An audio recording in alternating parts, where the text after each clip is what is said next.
but, d'arriver à faire revivre quelque chose qui est mort. Il faut le dire comme ça, parce que c'est la réalité. Cette voiture, n'importe qui l'aurait mise à la casse pour la ferraille. C'est gratifiant de voir qu'elle va reprendre la route.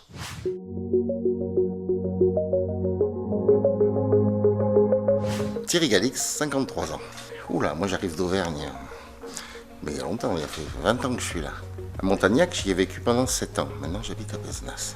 Je suis pas du tout, j'ai pas du tout fait des études dans ce milieu-là. Je suis autodidacte. C'est par passion que je suis arrivé là. J'ai lâché mon travail pour faire ça.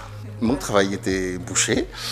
Et donc voilà, je l'ai fait pendant 25 ans. J'ai arrêté et j'ai fait ce qui me plaisait. Donc en l'occurrence, retaper des véhicules anciens. Motos et voitures. Je suis passionné par ce travail, oui, bien sûr. Il faut, c'est obligé, sinon on ne peut pas faire ce travail. J'ai toujours été passionné par la mécanique, par les vieilles mécaniques. Les vieilles seulement. Je travaille ici, ça fait 2 ans. Avant, j'avais un grand garage à Montagnac où je faisais que de la restauration. C'est quand j'ai rencontré Jean-Claude Mas que c'est arrivé. C'est moi qui l'ai entraîné là-dedans, on va dire. Ça, c'est quand j'avais mon garage. Je l'ai rencontré à ce moment-là à l'occasion de lui restaurer une vieille mobilette.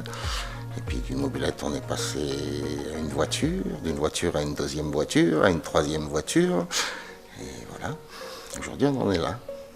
On est à la construction de cet engin. Qu'on est dessus depuis 2 ans. 2 ans et demi. Oui, 2 ans et demi. C'est pas de la carrosserie classique, c'est pas de la mécanique classique, c'est quelque chose d'à part. Ça prend beaucoup de temps, énormément de temps. Carrossier est un métier inscrit dans les métiers d'art depuis 2003. Donc oui, c'est un travail minutieux.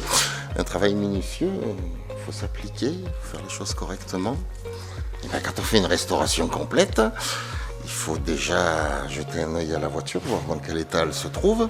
Après quoi, il faut la désosser complètement, la faire décaper, soit par sablage, soit par cuisson, par ce qu'on veut, mais enfin pour la décaper, pour voir dans quel état elle est réellement.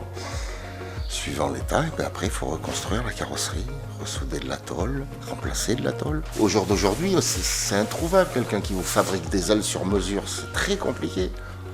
Ensuite, au niveau mécanique, c'est pareil, il faut ouvrir le moteur, voir dans quel état il est, dans quel état de santé, changer ce qu'il y a à changer, refaire. Si on trouve les pièces, c'est bien, si on les trouve pas, il faut les fabriquer. Moi, j'ai déjà fait ça dans mon garage, j'ai fait fabriquer une culasse, par exemple, entièrement, parce que c'était des pièces introuvables. Je pense qu'aujourd'hui, un mécano d'aujourd'hui, il est incapable de régler ça. Un sellier qui intervient pour refaire la sellerie. C'est pas très compliqué, ça. Enfin, c'est pas très compliqué. Le métier de sellier est compliqué, mais je veux dire, il y a moins de recherche. Après, on arrive une fois qu'on a réassemblé la caisse correctement, la carrosserie correctement, bien sûr, il faut la peindre. Alors, il y a plusieurs façons de le faire. Qu'après, il faut essayer l'engin en croisant les doigts que tout marche bien une fois qu'on l'a démarré. Ça, c'est encore autre chose. La dernière étape un peu stressante. Ouais. Oui, on avait fait un événement sympa, là, avec des belles voitures. Il y avait un beau plateau d'exposition.